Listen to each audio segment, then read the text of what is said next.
ಬಗ್ಗೆ ಹೇಳ್ಬೇಕಂದ್ರೆ UK love story. So ಟೈಟ್ಲೇ ಒಂದು ಅವ್ರು ನನಗೆ ಹೇಳಿದ ತಕ್ಷಣ ನನಗೂ ಒಂದು ಸ್ವಲ್ಪ ಕನ್ಫ್ಯೂಷನ್ ಇತ್ತು, ಟೈಟಲ್ ಏನಿರುತ್ತೆ ಅಂತ. ಯಾಕಂದರೆ UK ಲವ್ ಸ್ಟೋರಿ ಅಂದರೆ ಯುನೈಟೆಡ್ ಕಿಂಗ್ಡಮು ಇಲ್ಲ ಉತ್ತರ ಕರ್ನಾಟಕ ಅಂತ.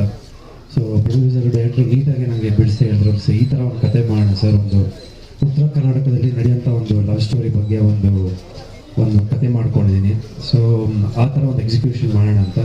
ಸೊ ಫಸ್ಟ್ ಕೇಳಿದ್ದು, ಸರ್ ನಿಮಗೆ ಭಾಷೆ ನಿಮಗೆ ಕಂಪ್ಲೀಟಾಗಿ ಒಂದಷ್ಟು ದಿನ ನಾವು ರಿಹರ್ಸಲ್ಸ್ ಎಲ್ಲ ಮಾಡಬೇಕು, ನಿಮಗೆ ಓಕೆನಾ ಅಂತ. ನನಗೆ ಆ್ಯಕ್ಚುಲಿ ತುಂಬ ಖುಷಿ ಆಯಿತು, ಯಾಕಂದರೆ ನಾನು ಫಸ್ಟ್ ಟೈಮ್ ಅವ್ರು ಅವಾಗಲೇ ಹೇಳ್ದಂಗೆ ಮೊದಲನೇ ಸಾರಿ ನಾನು ಈ ಥರ ಒಂದು ಕತೆ ಒಪ್ಕೊಂಡು ಈ ಥರ ಒಂದು ಭಾಷೆ ಬಳಸೋ ಥರ ಒಂದು ಮಾಡೋಣ ಅಂತ ನಾನು ಹೇಳಿದೆ. ಸೊ ಅದಕ್ಕೆ ತಕ್ಕಂತೆ ಅವರು ಪ್ರಿಪ್ರೇಷನ್ ಎಲ್ಲ ಮಾಡಿಕೊಂಡು, ಸೊ ನೆಕ್ಸ್ಟ್ ಟೈಮ್ ಒಂದಷ್ಟು ದಿನ ರಿಹರ್ಸಲ್ಸ್ ಮಾಡಿಕೊಂಡು ಸಿನಿಮಾ ಶೂಟಿಂಗ್ ಹೋಗೋಣ ಅಂತ ಹೇಳಿದ್ದಾರೆ. ಸೊ ಹಾಗೆ ಮೊದಲನೇದಾಗಿ ನಮ್ಮ ನಿರ್ಮಾಪಕರು, ಸೊ ನಾನು ಅವ್ರನ್ನ ಮೀಟ್ ಮಾಡಿದ ತಕ್ಷಣ ಸರ್ ಒಂದು ಒಳ್ಳೆ ಕನ್ನಡ ಚಿತ್ರರಂಗದಲ್ಲಿ ಒಂದು ಒಳ್ಳೆ ಸಿನಿಮಾ ನಾನು ಮಾಡಬೇಕು, ಒಂದು ಒಳ್ಳೆ ಕೊಡುಗೆ ಇರಬೇಕು ನಂದು ಅಂತ ನಾವು ಹೇಳಿದ್ರು. ಸೊ ಅದು ನನಗೆ ಭಾಳ ಇಷ್ಟ ಆಯಿತು. ಯಾಕಂದರೆ ಇವತ್ತು ನಿರ್ಮಾಪಕರು ಬಂದಮೇಲೆ ನಾವು ಉಳಿಸ್ಕೊಳೋ ಜವಾಬ್ದಾರಿ ನಮ್ಮ ಕಲಾವಿದರು ಹಾಗೂ ನಮ್ಮ ನಿರ್ದೇಶಕರು. ಸೊ ಅದೇ ನಿಟ್ಟಿನಲ್ಲಿ ಪ್ರತಿಯೊಂದು ಇದರಲ್ಲೂ ಇವಾಗ ಒಂದು ಸೆಟ್ಟು, ಯಾಕಂದರೆ ಅವ್ರು ಹೇಳ್ತಾಯಿದ್ರು, ಸರ್ ಈ ಟೈಮಲ್ಲಿ ನಾವು ಉತ್ತರ ಕನ್ನಡ ಹೋಗಿ ಶೂಟ್ ಮಾಡೋಕ್ಕಂದ್ರೆ ತುಂಬ ಬಿಸಿಲು ಇರುತ್ತೆ, ಎಲ್ರಿಗೂ ಪಾಪ ತೊಂದರೆ ಆಗುತ್ತೆ. ಸೊ ಇಮಿಡಿಯೇಟಾಗಿ ಮಾಡಬೇಕಂದ್ರೆ ಕೊಳ್ಳೇಗಾಲದಲ್ಲಿ ಈ ಕಡೆ ಎಲ್ಲಾದರೂ ಒಂದು 25 ಲಕ್ಷ ಆಲ್ಮೋಸ್ಟ್ ಖರ್ಚು ಮಾಡಿ ಒಂದು ಸೆಟ್ ಆಗ್ತಾಯಿದೆ. ಸೊ ಅದಾದಮೇಲೆ ಅಲ್ಲಿ ಹೋಗೋ ಥರ ಪ್ಲ್ಯಾನ್ ಮಾಡ್ತೀವಿ ಉತ್ತರ ಕನ್ನಡದಲ್ಲಿ. ಸೊ ಆ ಥರ ಸ್ಪಂದಿಸ್ತಾ ಇದ್ದಾರೆ, ಎಲ್ಲೂ ಒಂದು ಕಾಂಪ್ರಮೈಸ್ ಆಗದೆ, ಇಲ್ಲ ಸಿನಿಮಾ ಚೆನ್ನಾಗಿ ಬರಲಿ, ಸಿನಿಮಾ ಚೆನ್ನಾಗಿ ಮಾಡೋಣ ಅಂದ್ಬಿಟ್ಟು ಅದಕ್ಕೆ ಏನೇನು ಬೇಕು ಎಲ್ಲ ಥರ ಒಂದು ಸಪೋರ್ಟ್ ಮಾಡ್ತಾರೆ. I think thank you sir, thank you so much. And ನಮ್ಮ ಡೈರೆಕ್ಟರ್ ವಿಜಯ್ ಬಗ್ಗೆ ಅವ್ರು ಹೇಳ್ಬೇಕಂದ್ರೆ, ಫಸ್ಟು ಅವರು ನನ್ನ ಕತೆ ಹೇಳಿದ ತಕ್ಷಣ ನಾನು ಒಂದೇ ಇದರಲ್ಲಿ ಇಲ್ಲ ಸರ್ ಮಾಡೋಣ ಇದು ಅಂತ, ನನಗೂ ಒಂದು ಬೇರೆ ಥರ ಕ್ಯಾರೆಕ್ಟರೈಸೇಷನ್ ಇರುತ್ತೆ. ಆ್ಯಂಡ್ ಅವರು ಅಷ್ಟೇ, ಪ್ರತಿ ಸಲ ನಾವು ಫೋನಲ್ಲಿ ಡಿಸ್ಕಸ್ ಮಾಡಿದಾಗಲೂ ಬರೀ ಸಿನಿಮಾನೇ, ಆ್ಯಂಡ್ ಯಾವ ಥರ ಬೇರೆ ಚೇಂಜಸ್ಗಳು ಮಾಡ್ಬೋದು. ಆಮೇಲೆ ನನಗೆ ಅವ್ರ ಬಗ್ಗೆ ಇಷ್ಟಪಟ್ಟಿದೆ ಅಂದರೆ, ಏನಾದರೂ ನಮ್ಮ ಕಡೆಯಿಂದ ಫೀಡ್ಬ್ಯಾಕ್ ಇದ್ದರೆ, ಟೆಕ್ನಿಕಲ್ ಆಗಿರ್ಬೋದು ಇಲ್ಲ ಟೀಮ್ ಬಿಲ್ಡಿಂಗ್ ಆಗಿರ್ಬೋದು, ಪ್ರತಿಯೊಂದಕ್ಕೂ ಅವ್ರು ಸ್ಪಂದಿಸ್ತಾರೆ. ಲೈಕ್ ಏನೇ ಒಂದು ಮಾಡಿದ್ರು ಆಯಿತು ಸರ್, ಇದು ಮಾಡಿದ್ರೆ ಚೆನ್ನಾಗಿರುತ್ತೆ ಅಂದಾಗ, ಇಲ್ಲ ಸರ್ ಕರೆಕ್ಟ್ ನೀವು ಹೇಳ್ತಾರೆ ಅಂತ. ಸೊ ಅದು ನನಗೆ ತುಂಬ ಇಷ್ಟ ಆಯಿತು. ಯಾಕಂದರೆ ಅವ್ರಿಗೆ ಪ್ರತಿಯೊಂದು ಇದರಲ್ಲಿ ಎಲ್ಲೋ ಒಂಥರ ಈಗೋ, ಆಮೇಲೆ ಏನು ಆ ಥರ ಏನಿಲ್ಲ, ಸಿನಿಮಾಗೆ ಏನು ಬೇಕೋ ಅದು ಮಾಡೋಣ ಅಂತ ಅದು ಹೇಳ್ತಾರೆ. So thank you sir, it was gonna be good working with you. ಹಾಗೂ ಕಾವ್ಯ ಅವರು ಫಸ್ಟ್ ಟೈಮ್ ಅವ್ರ ಜೊತೆ ಸಿನಿಮಾ ಮಾಡ್ತೀನಿ. ಸೊ ಇತ್ತೀಚೆಗೆ ಫೋಟೋಶೂಟ್ ಮಾಡಿದಾಗ it was very good photoshoot, it was nice. So ಅವರು ಇವಾಗ ಆ್ಯಕ್ಚುಲಿ ತುಂಬ ಲೈಕ್ ಅವರು ಸೀರಿಯಲ್ಗಳು ಮಾಡ್ತಾರೆ, ಸಿನಿಮಾಗಳು ಮಾಡ್ತಾರೆ. ಬಟ್ ಇದಕ್ಕಂತಲೇ ಒಂದು ಪರ್ಟಿಕ್ಯುಲರ್ ಡೆಡಿಕೇಶನ್ ಅವ್ರಿಗೂ ಆ ಲ್ಯಾಂಗ್ವೇಜ್. ಯಾಕಂದ್ರೆ ನಮ್ಮಿಬ್ಬರು ಕಾಂಬಿನೇಷನ್ ಹೆಂಗಿರುತ್ತೆ ಅಂದರೆ, ಲೈಕ್ ತುಂಬ ಉತ್ತರ ಕರ್ನಾಟಕ ಆಡು ಭಾಷೆಯಲ್ಲಿ, ಲೈಕ್ ಬಯ್ಯೋ ಭಾಷೆ ಆಗಿರ್ಬೋದು ಇಲ್ಲ ಆಡು ಭಾಷೆಯಲ್ಲಿ ಮಾತಾಡೋ ಥರ ಇರುತ್ತೆ, ತುಂಬ ಒಂದು ಲೋಕಲ್ ಲ್ಯಾಂಗ್ವೇಜ್ ಕೈಂಡ್ ಆಫ್ ಇದು ಇರುತ್ತೆ. ಸೊ ಅದಕ್ಕೆ ನಾವು ಫುಲ್ಲು ಒಂದು ರಿಹರ್ಸಲ್ಸ್ ಎಲ್ಲ ಪ್ಲ್ಯಾನ್ ಮಾಡಿಕೊಂಡು ಎಲ್ಲ ಮಾಡೋಣ ಅಂತ. ಸೊ ವಿಶಿಂಗ್ ಅವರು all the very best. And ಪಳ್ಳಿಗಲ್ಲಿ ಸರ್ ಫಸ್ಟ್ ಟೈಮ್ ನಿಮ್ಮ ಜೊತೆ ಕೆಲಸ ಮಾಡ್ತಾಯಿರೋದು. ಸೊ ಫೋಟೋಶೂಟ್ ಟೈಮ್ಲೇ ನೋಡಿದೆ ಅವರು ಒಂದು ಟ್ಯಾಲೆಂಟ್ನ. ಸೊ ಅವ್ರಿಗೂ ಒಂದು ಚಾಲೆಂಜು, ಇಲ್ಲ ಸರ್ ಚೆನ್ನಾಗಿ ಮಾಡೋಣ, ಯಾಕಂದರೆ ಅಲ್ಲಿ ಹೋಗಿ ಶೂಟ್ ಮಾಡೋದಿದೆಯಲ್ಲ. ಸೊ ಯಾವ ಥರ ಲೈಟಿಂಗ್ ಪ್ಯಾಟರ್ನ್ಸ್ ಆಗಿರೋದು ಪ್ರತಿಯೊಂದೂ ಅವರು ಪ್ಲ್ಯಾನ್ ಮಾಡಿಕೊಂಡೇ ಮಾಡ್ತಾಯಿದ್ದಾರೆ ಡೈರೆಕ್ಟ್ರು ಮತ್ತು ಅವರು. ಆ್ಯಂಡ್ ಕಿರಣ್ ಸರು ಆ್ಯಕ್ಚುಲಿ ತುಂಬ ವರ್ಷಗಳಿಂದ ನಾನು ಆ್ಯಕ್ಚುಲಿ ಸಿನಿಮಾಗಳು ಮಾಡಬೇಕಿತ್ತು ಜೊತೆಗೆ. ಐ ಥಿಂಕ್ ಒಂದು 2-3 ಸಿನಿಮಾ ಮಿಸ್ ಆಯಿತು. ಸೊ ಪ್ರತಿ ಸಲ ಅವ್ರ ಹತ್ರ ನಾವು ಮಾತಾಡೋದು, ಧರ್ಮ ನಿಮ್ಮ ಸಾಂಗು ಕಣ್ಕಣ ಸರಿಗೆ ನಾನು ಭಾಳ ಫೇವ್ರೇಟು, ಬಟ್ ಟ್ರೈ ಮಾಡ್ತೀನಿ ಆಲ್ಮೋಸ್ಟ್ ಇದರಲ್ಲಿ ಒಂದು ಫೀಲ್ ಕೊಡೋಂಥ ಒಂದು ಸಾಂಗ್ ಕೊಡ್ತೀನಿ, ಅದರಲ್ಲಿ ಪುಟ್ ದಟ್ ಬಿಗ್ ಎಫರ್ಟ್ ಅಂತ. Thank you sir, thank you so much. And full team, nice team. And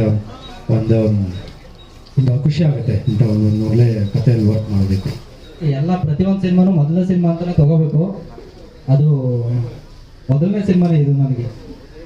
cinema ಬಗ್ಗೆ ಹೇಳಿ, ಸಿನಿಮಾ ಯಾವ ಜಾನರು, ಯಾಕೆ UK ಲವ್ ಸ್ಟೋರಿ ಫಸ್ಟ್ ಆಯ್ಕೆ ಮಾಡ್ಕೊಂಡ್ರಿ, ಧರ್ಮ ಅವ್ರು ಯಾಕೆ ಹೀರೋ ಆದ್ರು, ಒಂದಷ್ಟು ಡೀಟೇಲ್ಸ್ ಕೊಡಿ. ಸೊ ಈಗ UK ಅಂದ ತಕ್ಷಣ ನಾವು ಸ್ವಲ್ಪ ಅಫಿಷಿಯಲ್ ಆಗಿ ಥಿಂಕ್ ಮಾಡ್ತೀವಿ ಯುನೈಟೆಡ್ ಕಿಂಗ್ಡಮ್ ಅಂತ. ನಮ್ಮ ಸುತ್ತನೇ ಇದೆ, ನಮ್ಮ ಸುತ್ತಮುತ್ತನೇ ಇರೋದು ಉತ್ತರ ಕರ್ನಾಟಕ ಅಂತ ಯಾಕೆ ಅನ್ಕೊಳ್ಳಲ್ಲ? ಉತ್ತರ ಕರ್ನಾಟಕದಲ್ಲಿ ಒಂದು ವಿಲೇಜ್ ಲವ್ ಸ್ಟೋರಿನ, ಒಂದು ಪ್ಯೂರ್ ಒಂದು ವಿಲೇಜ್ ಲವ್ ಸ್ಟೋರಿನ ಹೇಳ್ಕೊಂಡು ಒಂದು ಕತೆ ಕಂಟೆಂಟ್ನ ರೆಡಿ ಮಾಡ್ಕೊಂಡು ಅಲ್ಲೇ ಹೋಗಿ ಒಂದು 3-4 ತಿಂಗಳು ಹಳ್ಳಿ ಒಳಗಡೆ ಹೋಗಿ ಎಲ್ಲ ಸಂಶೋಧನೆ ಮಾಡಿ ಆ ವಿಲೇಜ್ ಲ್ಯಾಂಗ್ವೇಜ್ಗಳು ಹೆಂಗೆ ಮಾತಾಡ್ತಾರೆ ಎಲ್ಲ ನೋಡಿಕೊಂಡು ಒಂದು ವಿಲೇಜ್ ಸಬ್ಜೆಕ್ಟ್ನ ರೆಡಿ ಮಾಡ್ಕೊಂಡಿದ್ದೀನಿ. ಒಂದು ಕಮರ್ಷಿಯಲ್ ಆಗಿ ಒಂದಷ್ಟು ಬೇರೆ ಥರ ಪ್ರೆಸೆಂಟ್ ಮಾಡೋಣ. ಧರ್ಮ ಸರ್ ಈಗ ಆ್ಯಕ್ಚುಲಿ ಎಲ್ಲ ರೆಗ್ಯುಲರ್ ಪ್ಯಾಟರ್ನ್ ಬೆಂಗಳೂರು ಲ್ಯಾಂಗ್ವೇಜ್ಗಳನ್ನ ಆದಷ್ಟು ಮಾತಾಡ್ತಾ ಬಂದೇ ಇದ್ದಾರೆ ಅವಾಗಿಂದನೂ. ಏನಾದ್ರು ಡಿಫ್ರೆಂಟಾಗಿ ಮಾಡಬೇಕಲ್ಲ, ಏನಾದರೂ ಇವ್ರನ್ನ ಡಿಫ್ರೆಂಟಾಗಿ ತೋರಿಸ್ಬೇಕಲ್ಲ ಅಂತ ನನಗೊಂದು ಇದನ್ನಿಸ್ತು. ಹಿಂಗೆ ಹೋಗ್ಬಿಟ್ಟು ಕತೆ ಅಪ್ರೋಚ್ ಮಾಡಿದೆ. ಅವ್ರು ಕೇಳ್ತಿದ್ದಂಗೆ ತುಂಬ ಖುಷಿ ಆಯಿತು, ತುಂಬ ಚೆನ್ನಾಗಿದೆ ಮಾಡೋಣ, ತುಂಬ ಟೈಮ್ ತೊಗೊಂಡು ನೀಟಾಗಿ ಮಾಡೋಣ ಅಂತ ಹೇಳ್ಬಿಟ್ಟು ಸ್ಪಂದಿಸಿದ್ರು. ಹಂಗೆ ನಮ್ಮ ನಿರ್ಮಾಪಕರು ಬಂದ್ಬಿಟ್ಟು ಅವ್ರ ಬಗ್ಗೆ ತುಂಬ ಹೇಳ್ಬೇಕು ಆ್ಯಕ್ಚುಲಿ. ಕತೆ ಹೇಳ್ತಿದ್ದಂಗೆ ಎರಡನೇ ಮಾತೇ ಇಲ್ಲ. ಧರ್ಮಸಾರ ಸರ್, ನಿಮ್ಮ ಟೆಕ್ನಿಷಿಯನ್ಗಳ ಸರ್, ಯಾರು ಬೇಕು ಆಯ್ಕೆ ಮಾಡ್ಕೊಳ್ಳಿ ಸರ್, ಕೆಲಸ ಮಾಡಿ ಸರ್, ನೀಟಾಗಿ ಪ್ರೆಸೆಂಟ್ ಮಾಡಿ ಸರ್. ಅಷ್ಟೇ ಅವ್ರದ್ದು ಅದೊಂದು ದೊಡ್ಡ ಗುಣ. ಅವ್ರ ಬಗ್ಗೆ ಸಿನಿಮಾ ಮುಗಿದಾದ್ಮೇಲೆ ಹೇಳ್ತೀನಿ. ಅಷ್ಟೇ ಹೇಳಿ ಕೇಳಿ. ಲೈನ್ ಬಂದ್ಬಿಟ್ಟು ಇದೊಂದು ಪ್ಯೂರ್ ಲವ್ ಸ್ಟೋರಿ ಜೊತೆ ಒಂದು ಎಂಟರ್ಟೈನರ್ ಆಗಿ ಒಂದಷ್ಟು ಕಮರ್ಷಿಯಲ್ ಆಗಿ ತೋರಿಸಿದ್ದೀನಿ. ಎಲ್ಲ ಎಲಿಮೆಂಟ್ಸ್ ಇದೆ 100%. ಸೊ ಗುಲ್ಬರ್ಗ, ಯಾದಗಿರಿ ಈಗ ಸೆಟ್ ವರ್ಕ್ ಸ್ಟಾರ್ಟ್ ಆಗಿದೆ. ಸೆಟ್ ಹಾಕಿಸ್ತಿದ್ದೀನಿ, ಒಂದು 25 ಲಕ್ಷ ಖರ್ಚು ಮಾಡ್ಬಿಟ್ಟು ಅದಕ್ಕೆ ಸೆಟ್ ವರ್ಕ್ ನಡೀತಿದೆ. ಅದು ಮುಗಿದಾದ್ಮೇಲೆ ಫುಲ್ಲು 26ನೇ ತಾರೀಕಿಂದ ಶೆಡ್ಯೂಲ್ ಪ್ಲಾನ್ ಮಾಡಿದ್ದೀವಿ. ಒಂದು ಶೆಡ್ಯೂಲ್ ಈ ಕಡೆ ಮುಗಿಸ್ಬಿಟ್ಟು ಇನ್ನು ಗುಲ್ಬರ್ಗ, ನೆಕ್ಸ್ಟ್ ಗುಲ್ಬರ್ಗ ಪ್ಲಾನ್ ಮಾಡೋಣ ಅಂತ ಹೇಳ್ಬಿಟ್ಟು. ಏನು ಬಡ್ಜೆಟ್ ಎಲ್ಲ ಏನು ಪ್ಲಾನ್ ಮಾಡಿದ್ದೀವಿ?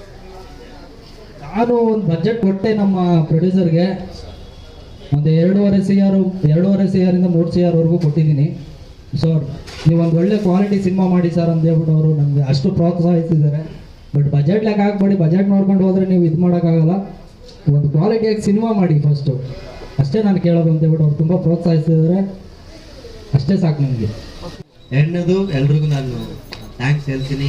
ಇಷ್ಟೊತ್ತು ನಮ್ಮ ಜೊತೆ ಇದ್ದು ನಮ್ಮನ್ನು ನೀವು ಕಲಿಸಿದ್ದೀರಾ, ವೆಲ್ಕಮ್ ಮಾಡಿದ್ದೀರಾ. ನಾವು ನಿಮಗೆ ವೆಲ್ಕಮ್ ಮಾಡ್ತಾ ಇದ್ದೀವಿ. ಯುಕೆ ಲವ್ ಸ್ಟೋರಿ ಚಿತ್ರತಂಡ ಸಲುವಾಗಿ ನಿಮ್ಗೆಲ್ರಿಗೂ ನಾವು ವೆಲ್ಕಮ್ ಮಾಡ್ತಾ ಇದ್ದೀವಿ. Thank you. ನಿಮಗೆ ಗೊತ್ತಿರೋಂಗೆ ಉಪ್ಪಿ ಸರ್ ಅವರ ಐ ಲವ್ ಯು ಇಂದ ಬಂದೆ. ಸೊ ಮಾತಾಡೋಕ್ಕಿಂತ ಮೊದಲು ಆರ್ಚಂದ್ರ ಅವ್ರಿಗೆ ಒಂದು ಥ್ಯಾಂಕ್ಸು. ನನ್ನಲ್ಲಿ ಒಬ್ಬ ಸಂಗೀತ ನಿರ್ದೇಶಕ ಇದ್ದಾನೆ ಅಂತ ನನಗೆ ತೋರಿಸ್ಕೊಟ್ಟ ಒಬ್ಬ ನಿರ್ದೇಶಕ. ಸೊ ಅವ್ರ ಜೊತೆ ಕೆಲಸ ಮಾಡಿ ಒಳ್ಳೆ ಹಾಡುಗಳು ಕೊಡೋಕ್ಕೆ ಪ್ರಯತ್ನ ಪಟ್ಟೆ, ಬಿಟ್ಟು ಆಯಿತು ಅಂದ್ಕೊಂಡಿದ್ದೀನಿ. ಸೊ ಅದಾದಮೇಲೆ ನಾನು ಬೇಸಿಕಲಿ ವೈದ್ಯನಾಗಿರೋದ್ರಿಂದ ಸಿನಿಮಾ ಹಾಗೂ ನನ್ನ ವೈದ್ಯಕೀಯ ಎರಡೂ ಪ್ರೊಫೆಷನ್ನ ಕಂಟಿನ್ಯೂ ಮಾಡ್ಕೊಂಡು ಹೋಗ್ತಾ ಇದ್ದೀನಿ. ಎಲ್ಲ ಚಿತ್ರಗಳು ಬರ್ತಾ ಇರೋದು ಒಪ್ಕೊಳ್ತಾ ಇಲ್ಲ, ಕೆಲವು ಮಾತ್ರ ಸ್ಟೋರಿ ಚೆನ್ನಾಗಿರೋದು, ಸ್ವಲ್ಪ ಪ್ರಾಜೆಕ್ಟ್ ಚೆನ್ನಾಗಿರೋದು ನೋಡ್ಕೊಂಡು ಹೋಗ್ತಾ ಇದ್ದೀನಿ. ಸೊ ಡೈರೆಕ್ಟರ್ ಸರ್ ಬಂದು ಕತೆ ಹೇಳಿದಾಗ ನನಗೆ ತುಂಬ ಇಷ್ಟ ಆಯಿತು, ಖಂಡಿತವಾಗ್ಲೂ ಮಾಡ್ತೀನಿ ಅಂತ. ಸೊ ಹಾಗಾಗಿ ಈ ಸಿನಿಮಾದಲ್ಲಿ ನಾನಿದ್ದೀನಿ.